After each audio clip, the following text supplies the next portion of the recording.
কই গো, তোমার কি মাছের খাবার দেওয়া শেষ হলো? এই তো, আর একটু বাকি আছে। এটুকু দিলেই সব দেওয়া শেষ। তা বলি কি, মাছগুলো কি শুধু শুধু খাবারই খাচ্ছে নাকি বড়ও হচ্ছে? এই যে গিন্নি, কি যে বলো তুমি! খাবার দিচ্ছি বলি তো মাছগুলো বড় হচ্ছে। তা না হলে কি আর এ কদিনে এত বড় মাছ হতো? মনে হচ্ছে সামনের মাসেই মাছগুলো ধরে বাজারে বিক্রি করা যাবে। এবার কিন্তু পুকুরের সব থেকে বড় মাছটা রেখে দিবা, আমার বাবা আর মা আসলে তাদের খাওয়াবো। ঠিক আছে, ঠিক আছে, বেশ, তাই হবে। তুমি তাহলে আসো, আমি গিয়ে তোমার খাবার বেড়ে ফেলি। যাও যাও গিন্নি, আমি এই তো চলে এসেছি।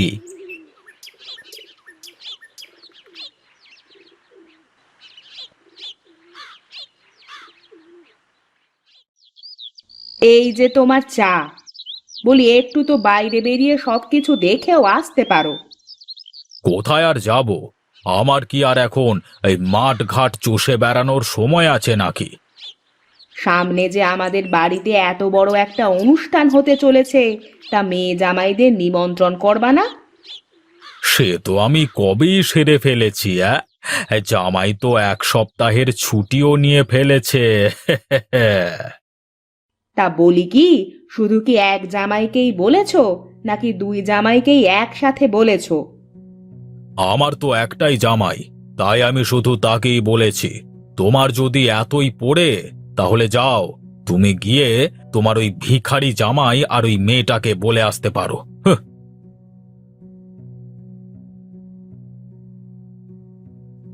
দেখেছো, কদিন পরে থেকে জালটার কত জায়গায় ছিঁড়ে গেছে। এগুলো এখন না সারলে একটা মাছও পুকুর থেকে ওপরে তুলতে পারবো না। বেশ তো, করো বসে বসে এখন। তুমি তো আর এখন মাঠে দৌড়তে যাচ্ছ না, নিরিবিলি করতে থাকো, হয়ে যাবে। বাহ, তোমার ভেতরেও যেন তোমার বাপের মতো চিন্তা ভাবনা। জানো, কদিন পরে না আমাদের বাড়িতে অনেক বড় একটা অনুষ্ঠান হবে। কত লোকজন আসবে, কত মজা হবে। ওসব আমাদের ভেবে লাভ কি বলো? তোমার বড়লোক বাপ তো আর আমাদের নিমন্ত্রণ করবে না। আমরা সেখানে গেলে তো সেখানে বেমানান লাগবে। মন খারাপ করো না তুমি, দেখবে একদিন না একদিন বাবা আমাদের ঠিক মেনে নেবে।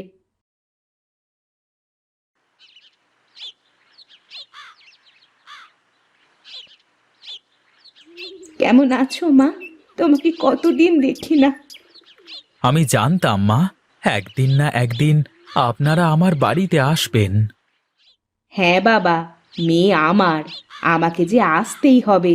তুমি ও বাড়ির বড় জামাই, তোমাকে কি অস্বীকার করতে পারি? চলো মা, ঘরের ভিতরে চলো, আমি তোমাকে নিজ হাতে রান্না করা খাবার খাওয়াবো। না রে মা, আজ না, অন্য দিন খাবো। তোর বাবাকে না বলে এসেছি তো। জামাই বাবাজি, তুমি আর গীতা কিন্তু আমাদের বাড়ির অনুষ্ঠানে আসতেছো, মনে থাকে যেন। ঠিক আছে মা, আপনি যখন কষ্ট করে এসে বলে গেলেন, তখন তো অবশ্যই যেতে হবে।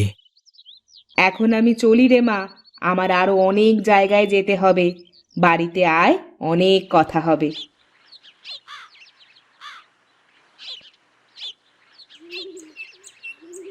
শোনো, তোমাকে একটা কথা বলে রাখি।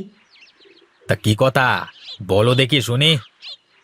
বাবা তার বড় জামাইকে আর মেয়েকে দেখতে পারে না, তাই তাদের সাথে যত পারো একটু এড়িয়ে চলার চেষ্টা করবে, কেমন? এ কি বলো তুমি?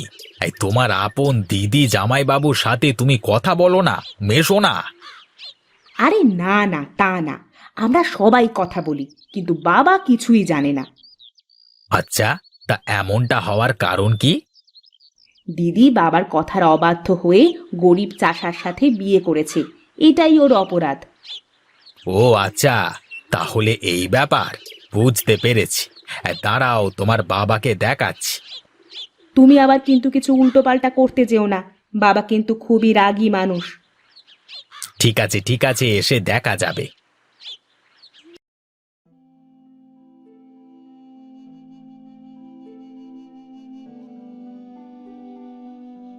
কি হলো, তুমি বসছো না কেন? তুমি জানো না, আমি যার তার সাথে বসে খাবার খাই না। সবাই খেয়ে নিক, আমি পরে খাবো। না না বাবা, আপনি কেন পরে খাবেন? আসলে আমারও এই উঁচু টেবিলে বসে খেতে কেমন যেন লাগছে। আপনারা বসুন না, বসুন।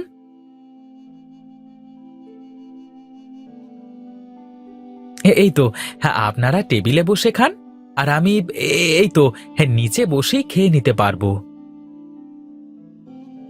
বুঝলে গিন্নি, ওপরে বসে খেতে কেমন যেন লাগছিল। এখানে দেখো কত সুন্দর করে খাওয়া যাচ্ছে।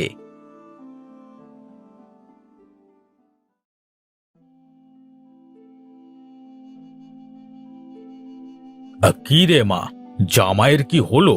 হঠাৎ করে এভাবে এই কোচকাজ করতে লেগে গেল কেন? আমিও তো কিছু বুঝতে পারছি না বাবা। 1 সপ্তাহ থাকবো বলে আসলো, আর এখনই চলে যেতে চাইছে। বাবা, তুমি হঠাৎ চলে যাওয়ার জন্য এত উতলা হলে কেন? আপনার মতো একটা নিষ্ঠুর পাষাণ হৃদয়ের মানুষের সাথে এক বাড়িতে থাকা আমার পক্ষে সম্ভব না। ওগো, কি বলেছো তুমি? তোমার কি মাথা ঠিক আছে? হ্যাঁ হ্যাঁ, আমার মাথা ঠিক আছে। আমি যা বলছি বুঝে শুনি বলছি। আজ আমি বড়লোক, শিক্ষিত, তাই আমি এ বাড়ির জামাই। অথচ যে এ বাড়ির বড় জামাই, সে কিনা টেবিল ছেড়ে নিচে মাটিতে বসে খাবার খেলো। দেখো জামাই, তুমি যা জানো না তা নিয়ে কথা বলবে না। আমি সব জানি বাবা, আমি রাধার থেকে সব শুনেছি। আপনি ভুল করছেন। আপনার বড় জামাই নেহাত ভদ্রলোক, গরিব হলেই জাত যায় না। সে কিন্তু আপনার কথা গায়ে নিতে পারত, অথচ সে কোনো কিছু মনে না নিয়ে মাটিতে বসে খেতে চলে গেল। ছোট জামাই ঠিকই বলছে। আমার গীতা মা সোনা নয়, হীরের টুকরো বিয়ে করেছে। এ বাড়িতে যদি দুই জামাইয়ের সমান সম্মান দিতে পারেন, তবেই আমি এ বাড়িতে থাকব। তা না হলে আর এক মুহূর্ত এ বাড়িতে থাকব না। লক্ষ্মী বাবা আমার, তুমি কোথাও যেও না। দেখি তোমার শ্বশুর মশাই কি করে। আর এক মুহূর্তও এই বাড়িতে আমরা থাকবো না। সবকিছু গুছিয়ে নাও, আমরা এক্ষুনি বের হব। দেখো, এভাবে চলে গেলে তোমার বাবা মা সবাই অনেক কষ্ট পাবে।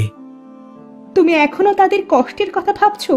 তারা তোমাকে কিভাবে সম্মান করলো তুমি দেখোনি?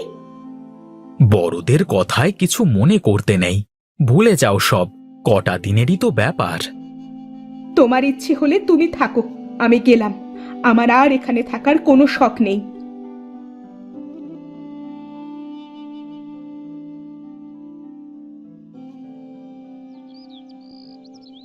আচ্ছা রামু, বলতো, আমি কি খুবই খারাপ মানুষ? না বাবু, এ কথা কেন বলছেন? গাঁয়ের লোক আপনাকে কত সম্মান করে। আপনি বিপদে আপদে সবার পাশে দাঁড়ান।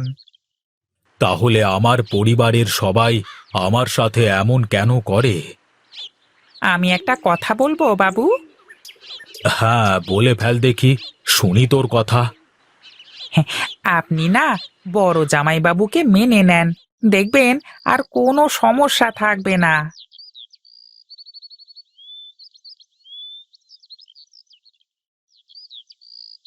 আরে জামাই বাবু, আপনি কেমন আছেন? আমি ভালো আছি রামু কাকা। বাবা, আমি দুঃখিত, আপনার মেয়ের জন্য কিছু না বলে চলে আসতে হলো সেদিন।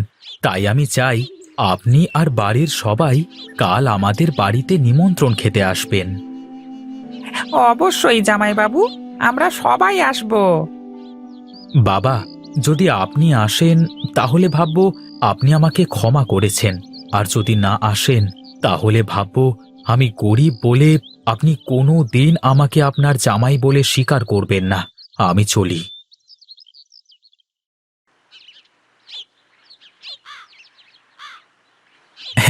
আমি তো গরিব চাষা, আমি হয়তো আপনাদের মতো মোরগ পোলাও, কোরমা, বিরিয়ানি এসব করে খাওয়াতে পারবো না, কিন্তু আমার পুকুরের তাজা মাছ, বাড়ির মুরগির মাংস, নানান রকমের সবজি। আমি এসব খাবার নিজ হাতে রেঁধেছি, শুধুমাত্র তোমাদের খেতে দেব বলে। দেখেছেন বাবা, এই খাবারগুলো হতে পারে কম দামি, কিন্তু এই ভালোবাসা কিন্তু আপনি কোটি টাকা দিয়েও কিনতে পারবেন না। তোমরা কি শুধু কথাই বলবে নাকি খাবেও শুনি?